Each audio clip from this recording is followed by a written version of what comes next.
छोटा की मशीन हो जमीन धाके उड़तारी। दूध के फैक्ट्री बरकी कैसे लगाऊं भाई?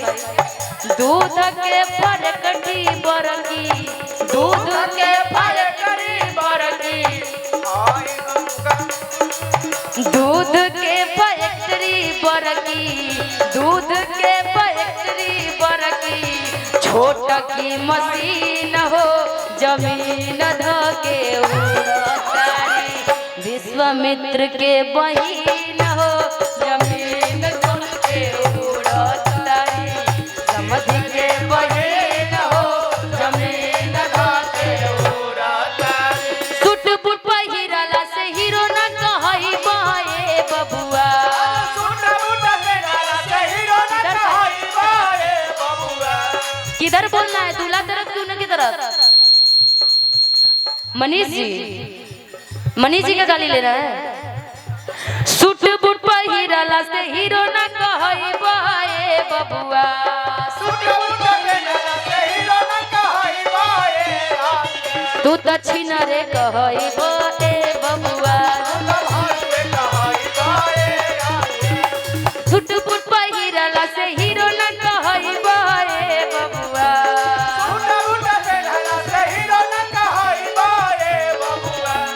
सूट बूट पहिरला से हीरो न कहई बाए बबुआ। हाँ हाँ ए बबुआ, तू त मौगे कहई बाए बबुआ। तू त मौगे कहई बाए बबुआ। तू त मौगे कहई बाए बबुआ। तू त मौगे कहई बाए बबुआ।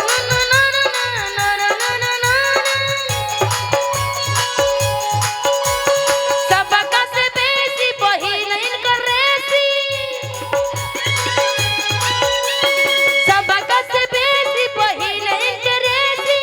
इ त चलवेले थ्रेसर जी। आ मनीषा के बहिनी थ्रेसर जी। मनीषा के बहिनी थ्रेसर जी। अरे साबू के बहिनी थ्रेसर जी। सबका से बेसी उड़ावेली देसी। सबका से बेसी उड़ावेली देसी। इ त थ्रेसर जी।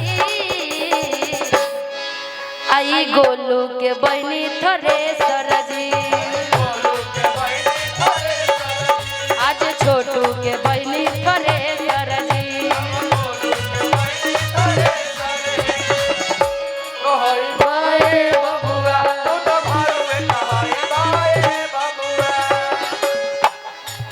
सिंटू जी के बहिनी इनकर भागल बड़ी तनी देख लो।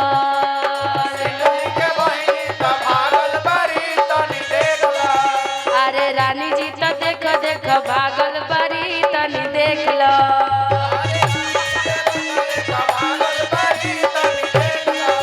तनी देख लो देवलिया पर का लिखल बा। तनी देख लो। तनी देख लो देवलिया पर का लिखल बा। तनी देख लो। तनी ताक लो देवलिया पर का लिखल बा। तनी ए तबार लो देवलिया पर का लिखल बा। तनी ताक लो। ए तबार लिखल बा कि सोमार लिखल बा। ए तबार लिखल बा कि सोमार लिखल बा। और सुबंत जी के बहिनी के बतार लिखल बा। तनी ताक लो। तनी ताक लो देवलिया पर का लिखल बा। तनी ताक लो। तनी ताक लो देवलिया पर का लिखल बा। तनी ताक लो। घूमत रहला गलिए गलिए। ना पार्टी कमजोर हो गया। यार कर लो। अब रानी जी की पार्टी कमजोर हो गई। अब इधर वोट नहीं गिरेगा। अब जिधर की पार्टी मजबूत होगी उधर पार्टी ज्यादा जाएगा ना जी। घूमत रहला गलिए गलिए।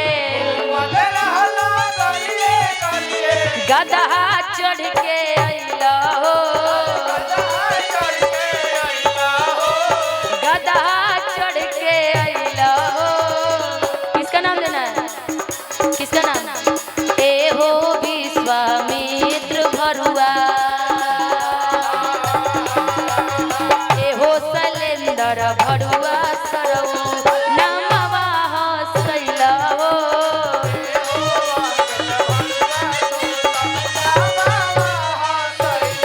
झूमत रहला गलिए गलिए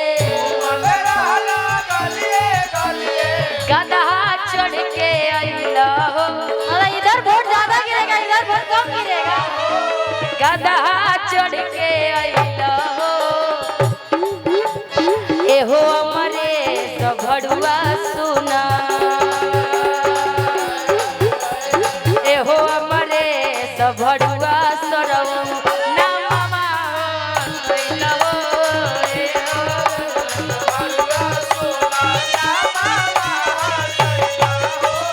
एहो हमरे भरुआ सरऊ नामवा हसैला हो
भरुआ सुना नामवा हसैला हो